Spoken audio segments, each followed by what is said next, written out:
Welcome to today's lesson. Today we are going to talk about the noun class in the class of LI-YA, or also called GMA. So I have discussed several noun classes in Swahili. So if you want to learn about them, just go to my YouTube channel. There I have created a playlist entitled NGELI. So just go on my YouTube channel, check the playlist NGELI. So you'll be able to find all the noun classes that I have discussed, starting from the introduction. What is noun class? Okay. For this lesson, we are going to talk about LI-YA or GMA. Sawa. So here we learn the characteristic of nouns in this class and how they are used in a sentence. Sawa sawa. How they affect the verb in a sentence. Okay. Sawa sawa.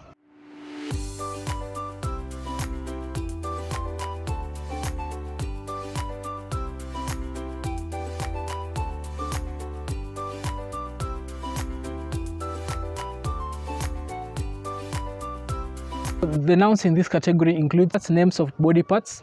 The first one is jicho, macho. Jicho, macho. Jino, meno. Jino moja, meno mingi. Sawa.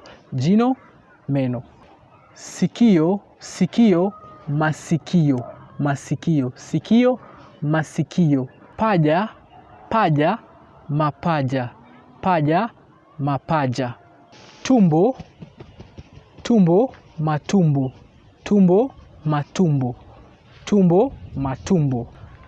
Goti, magoti.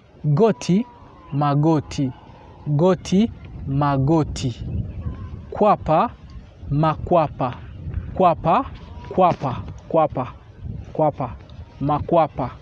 Makwapa. Sawa. Pua, mapua. When there are many, mapua. Pua, mapua. Sawa. So the second category, we have the names of fruits and other normal objects. Like the name of fruits include chungwa, machungwa. Tufaha, matufaha. Nanasi, mananasi. So that is in plural form. Nanasi, mananasi in plural form. The names of other nouns that have they have the varied formation in singular form, but they start with ma or me in plural form. We have yai, mayai. Tawi, matawi. Jani, majani. Ua, maua. Sawa. Blanketi, mablanketi. Gari, magari. Gazeti, magazeti. Godoro, magodoro. Natural features like ziwa, maziwa. Names of places are built places like soko, masoko. Duka, maduka. Jengo, majengo. Sawa. Jengo, majengo. Names of abstract nouns: neno, maneno. Kosa, makosa. Wazo, mawazo. Jina, majina. Swali, maswali. So when something is very big, we have a system in Swahili where you can criticize it and or praise it just by using a word. So like for example, when somebody is very big, mtu is just a normal person, normal. When very big person, you say jitu. So that noun jitu will form in this category. So jitu, majitu when there are many. Jitu, majitu. So mtoto is a child. So when it's very big, you say jitoto.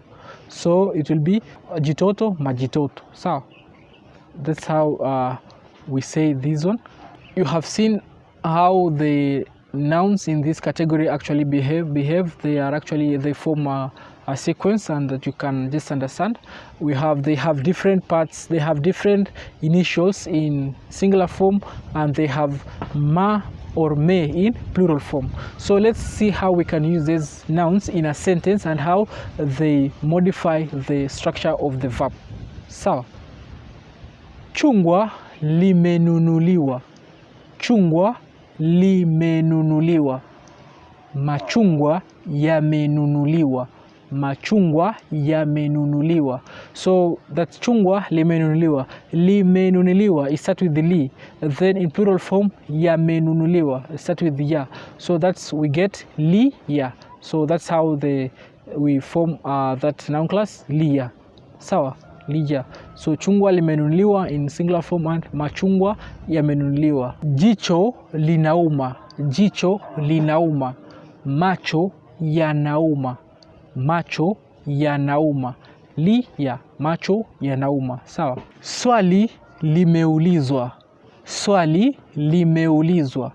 Maswali yameulizwa. Maswali yameulizwa. Sawa. So that's all for this lesson. If you want to follow more about the noun class system, the noun class of other classes, actually all the links I have put in the description section. Just go click the links and watch, or go to my playlist. It's called NGELI. Then you just watch all of them, and you will understand this, and you will be able to use your Swahili nouns properly in a sentence properly. Sawa sawa. Kwaheri, kuwa na siku njema. Asante sana.